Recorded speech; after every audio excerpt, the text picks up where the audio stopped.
Alors la personne qui vous a dit qu'il fallait venir voir un notaire avant cet achat est une personne très avisée, effectivement. Effectivement, l'achat par des personnes vivant maritalement, c'est-à-dire donc des personnes qui ne sont pas mariées, a un certain nombre de particularités. Parce que ce qu'il faut bien comprendre, c'est que, à défaut de précision particulière, lorsque vous allez acheter le bien, vous serez censé avoir acheté 50-50 avec votre compagne. Alors évidemment, si votre compagne a fait un apport, il va être important d'en tenir compte de façon que par la suite, on puisse éviter les mauvaises surprises. Alors, les mauvaises surprises, c'est que en cas de séparation, parce que c'est souvent là que ça se pose, ou malheureusement en cas de décès, eh bien celui qui aura procédé à un apport ne puisse pas justifier de cet apport qu'il a réalisé, donc ne puisse pas rapporter la preuve, et même s'il a rapporté la preuve, après il va se poser la question de la qualification. J'ai apporté des sous, ou j'ai remboursé plus que mon compagnon au niveau de l'emprunt, en fait j'ai surcontribué, et puis je suis devant le notaire, et celui-ci m'explique que tout à coup, je ne suis pas sûr de pouvoir récupérer mes fonds. Pourquoi ? Tout simplement parce qu'aujourd'hui, on a une jurisprudence qui de plus en plus, la jurisprudence, c'est-à-dire les décisions des tribunaux, les juges considèrent de plus en plus que lorsque l'un des partenaires ou l'un des concubins a financé plus que l'autre, il n'a jamais fait que participer aux charges du ménage. Surtout donc si le bien qui a été acquis est la résidence principale. Alors, ça peut être effectivement déjà très délicat en cas de séparation, puisqu'on est dans des situations parfois un peu, et on imagine bien, un peu tendues. Et puis deuxièmement, ça peut être encore plus délicat en cas de décès, parce que celui qui a apporté le plus pourra avoir des difficultés pour rapporter la preuve par rapport aux héritiers, surtout si les enfants ne sont pas communs, les héritiers de son compagnon ou de sa compagne, de l'existence de cet apport. Donc on a des situations qui peuvent être extrêmement délicates. Donc il faut essayer de les conjurer à l'avance. Et puis la deuxième chose, c'est que l'administration fiscale peut considérer qu'entre des personnes qui ne sont pas mariées, cet apport qui aura été plus conséquent par l'une des personnes constitue une donation déguisée. Et entre des concubins non pacsés, les donations déguisées sont taxées à 60%. C'est-à-dire que je paye 60% de fiscalité, 60% de droit à l'État sur l'apport qui aura pu être fait si l'administration considère que c'était une donation qui aurait dû être révélée. Alors, comment est-ce qu'on peut s'en prémunir ? Donc, première chose, il faut rencontrer son notaire en amont. Alors, si la vente se fait, si l'avant-contrat, le compromis pour faire simple, se signe chez le notaire, ce qui peut être fait, c'est que soit vous voyez le notaire juste avant la signature du compromis, soit un petit peu après, ce qui n'est pas encore trop grave, parce qu'au moment du compromis, on peut encore adapter.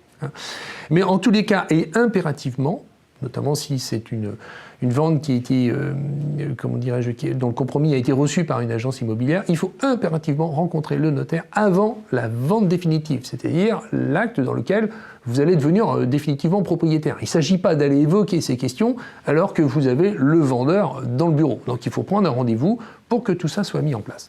Ce qu'il faut bien comprendre, c'est que pour, encore une fois, des époux mariés sans contrat, eh bien, peu importe de savoir qui a financé, parce que des époux mariés sous régime de communauté, c'est 50-50 d'office. Alors que des personnes vivant maritalement, comme on l'a évoqué tout à l'heure, eh bien, c'est pas tout à fait comme ça que ça va se passer. Il y a des précautions qui sont absolument essentielles, et un premier principe, c'est que on achète dans les quotités dans lesquelles on finance. J'achète 50-50, je finance 50-50. J'achète 80-20, je finance 80-20. Pouvez-vous nous donner un exemple ? Alors, on va partir d'un couple, on va dire monsieur, madame, donc un couple non marié qui achète une maison pour 200 000 €, tout compris. Donc, situation assez classique ici dans notre secteur. Madame a un apport de 50 000 €. Monsieur, 0.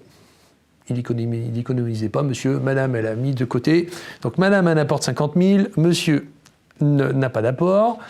Et donc, sur ces 200 000, les 150 000 de différence sont financés par un emprunt. Et on va considérer que le prêt est souscrit par les deux personnes et que ce prêt va être remboursé moitié-moitié. Qu'est-ce que ça va donner? Les quotités d'achat, c'est-à-dire les quotités qui seront portées par le notaire dans l'acte, seront dans ce cas-là les suivantes. Pour monsieur, lui, on va considérer qu'il va rembourser la moitié du prêt. Donc 150 000 divisé par 2, ça fait 75 000. Donc il va avoir 75 000 sur 200 millièmes, puisque l'opération est à 200 000 euros. 75 000, 200 millièmes. Et puis madame, elle a son apport de 50 000. Donc on va lui mettre 50 000 euros d'apport. La moitié du prêt qu'elle va rembourser, 75 000, ça fait 125 000. Elle va procéder à l'acquisition à hauteur de 125 200 millièmes. Donc de telle manière qu'on tienne bien compte de son apport. Alors qu'est-ce qui se passe si la maison est revendue? Alors si la maison est revendue par exemple 220 000 euros, quelques années plus tard, et qu'il reste 100 000 euros sur le prêt, eh bien le partage du prix va s'opérer de la façon suivante. Monsieur va recevoir 220 000 multiplié par la quote-part, la quotité d'acquisition, c'est-à-dire 75 200 millièmes ou 75 200e. Il va recevoir 82 500 euros. Il reçoit 82 500 euros. À charge pour lui de rembourser la moitié du prêt. 100 000 divisé par 2, 50 000. 82 500 moins 50 000, il va recevoir sur le prix de vente 32 500 euros. Et puis madame, eh bien, elle va avoir ses 220 000, toujours prix de vente, multiplié par 125 200e, on va tenir compte de son apport. Elle reçoit 135 500 euros, à charge pour elle de rembourser la moitié du prêt, et donc elle va recevoir 87 500 euros. Ce qui fait que le prêt sera bien remboursé moitié-moitié, et on va bien tenir compte de l'apport personnel de madame. Et là, il n'y aura pas de difficulté quant à savoir si effectivement, ces 50 000, elle les a portés avant, après, etc.